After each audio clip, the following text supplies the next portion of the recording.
ये कहानी है 25 अगस्त 1989 की सुबह लगभग 7:30 बजे की कि जब गिलगित से इस्लामाबाद के लिए रवाना होने वाली पाकिस्तान इंटरनेशनल एयरलाइन की फ़्लाइट नंबर 404 पर मुसाफिरों और अमले के अरकान समेत कुल 54 अफराद सवार थे। इन तमाम लोगों में 5 शेरख्वार बच्चे भी शामिल थे। इस फ्लाइट को गिलगित से रवाना हुए 34 साल गुजर चुके हैं, मगर ये फ्लाइट अब तक ना ही अपनी मंजिल पर पहुंची और ना ही इसके बारे में कुछ पता चल पाया है। अब तक इस पुरस्कार फ्लाइट के बारे में कुछ मालूम नहीं हो सका कि इसके साथ क्या हुआ और किन हालात में कब, कहां और कैसे कौन सा हादसा पेश आया।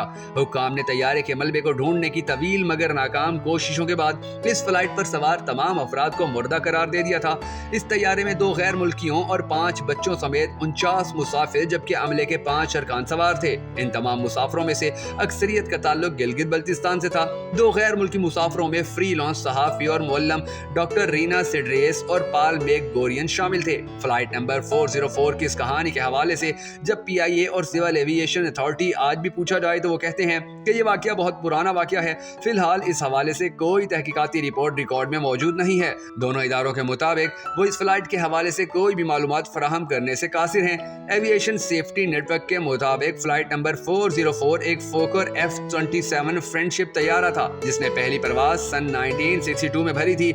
लापता होने से कबल ये तैयारा मजमूई तौर पर 44,500 घंटों से जायद की परवाज मुकम्मल कर चुका था। एविएशन सेफ्टी नेटवर्क के मुताबिक इस तैयारे ने गिलगित से 25 अगस्त 1989 बरोज जुम्मा 7:36 पर परवाज भरी थी। 7:40 पर तैयारे के अमले की जानिब से कंट्रोल रूम को बताया गया कि वो तवक्को कर रही हैं कि वो 7:59 पर सतह समंदर 10,000 फुट की बुलंदी पर होंगे। अमले की तरफ से कंट्रोल रूम के साथ ये आखिरी राब्ता था। इस दौर में मीडिया में शाया होने वाली चंद रिपोर्ट्स के मुताबिक तैयारा चंद मिनट ही फिजा में रहने के बाद गायब हो गया था। अब सवाल ये है कि क्या ये तैयारा पुरइसरार तौर पर गायब हो गया था? क्या इसे किसी ने अगवा कर लिया था या ये तैयारा किसी नामालूम हादसे का शिकार हो गया था? आज के इस वीडियो में हम आपको PIA की फ्लाइट 404 के पुरइसरार तरीके से गायब होने के हवाले से दुनिया भर के माहिरीन की वो राय बताएंगे कि जो सबसे ज्यादा हकीकत के करीब मालूम होती है। मगर उससे पहले अगर आपने अब तक हमारे फेसबुक पेज भक्कन नेटवर्क वीडियोस को फॉलो और लाइक नहीं किया है तो जरूर कर लीजिए ताकि आपको हमारे पड़ोसी मुल्क भारत और दुनिया भर के ममालिक के बारे में इसी तरह की दिलचस्प वीडियोस बर वक्त मौसूल होती रहें। मैं हूं शकील हैदर और आप देख रहे हैं भक्कन नेटवर्क वीडियोस। नाज़रीन ग्रामी, अखबार में शाया होने वाली एक रिपोर्ट के मुताबिक हादसे के कुछ ही अरसे बाद PIA के तर्जमान ने मीडिया को बताया था कि तैयारा लापता होने के बाद पाकिस्तान के हिमालय के पहाड़ी सिलसिले में कम से कम 700 अफराद जिनमें मुहिम जो और इलाके से वाकफियत रखने वाले मकामी अफराद भी शामिल थे ने तैयारा तलाश करने के ऑपरेशन में हिस्सा लिया। ये सर्च ऑपरेशन कई रोज तक जारी रहा। इस ऑपरेशन में पाकिस्तान फिजाइया के 4 हेलीकॉप्टर्स, 2 C-130 और PIA के 2 तैयारों ने हिमालय के पहाड़ी सिलसिलों में तलाश के ऑपरेशन में हिस्सा लिया। पाकिस्तानी हुकाम की दरख्वास्त पर इंडियन एयर फोर्स ने भी अपनी हदूद में तैयारे के मलबे को ढूंढने के लिए ऑपरेशन किया था।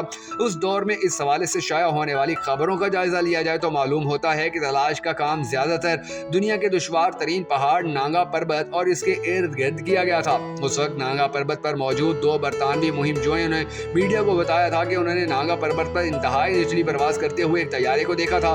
शाहिद इकबाल बताते हैं कि हुकाम की जानिब से तैयारे पर सवार अफराद को मुर्दा करार देने और तलाश के ऑपरेशन को खत्म करने के ऐलान के बाद भी उनके वालिद को यकीन नहीं आता था और इसीलिए वो न सिर्फ खुद नांगा पर्वत पर गए थे बल्कि उन्होंने इस सिलसिले में कई मकामी अफराद की खिदमात भी हासिल की थी।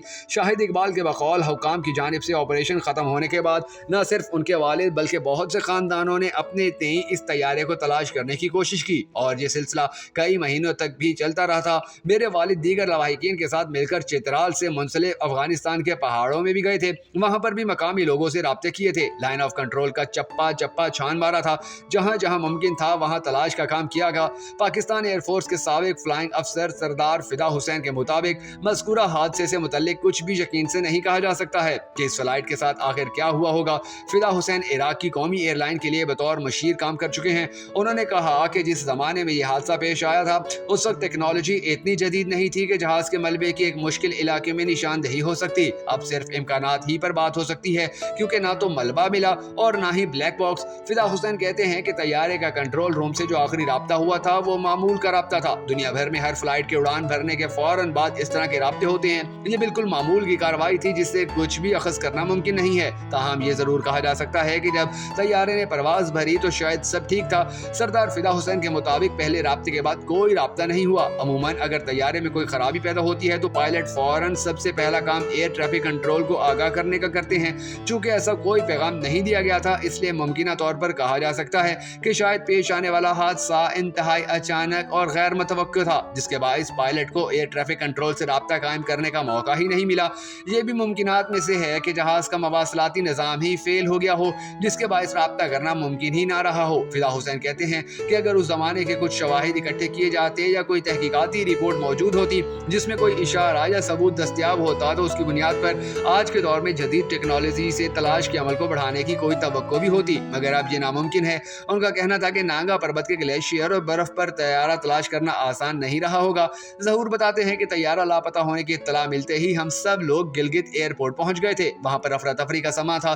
ایئرپورٹ پر فرائض انجام دینے والوں کی اکثریت کا تعلق گلگت سے تھا جن سے ہم لوگوں کی شناسائی تھی۔ وہ کہتے ہیں کہ چونکہ افراتفری کا عالم تھا اسی لیے ہر طرح کی غیر تصدیق شدہ خبر اور متنازع باتیں کی جا رہی تھی۔ کچھ لوگوں نے ہمیں بتایا فلائٹ کو ٹیک آف کرنے والے جہاز کے اپنے پائلٹ نہیں تھے بلکہ سیر و تفریح کے لیے آنے والے کسی اور پائلٹ نے جہاز اڑایا تھا۔ ظہور احمد کا کہنا تھا کہ اس وقت ہم نے یہ ساری باتیں تحقیقاتی کمیٹی اور حکام کو بتائی تھیں۔ مجھے نہیں پتا مگر اس وقت ہی سے ہم لوگ محسوس کر رہے تھے کہ حکام اور تحقیقاتی کمیٹی کا رویہ کچھ بہتر نہیں تھا۔ وہ ہماری کسی بھی بات پر توجہ ہی نہیں دیتے تھے۔ ہمیں کہا جا رہا تھا کہ جلد ہی تحقیقاتی رپورٹ منظر عام پر لائی جائے گی مگر آج 30 سے زیادہ سال گزر چکے ہیں اور کوئی تحقیقاتی رپورٹ اب تک سامنے نہیں لائی جا سکی ہے۔ وہ بد نصیب طیارہ، اس کے مسافر اور عملے کو زمین نگل گئی یا آسمان کھا گیا، اس بارے میں آج تک کچھ بھی معلوم نہیں ہو پایا ہے۔ ناظرین گرامی، اگر آپ کو ہماری یہ ویڈیو پسند آئی ہو تو ہماری حوصلہ افزائی کرنے کے لیے اس ویڈیو کو شیئر ضرور کر دیجیے گا۔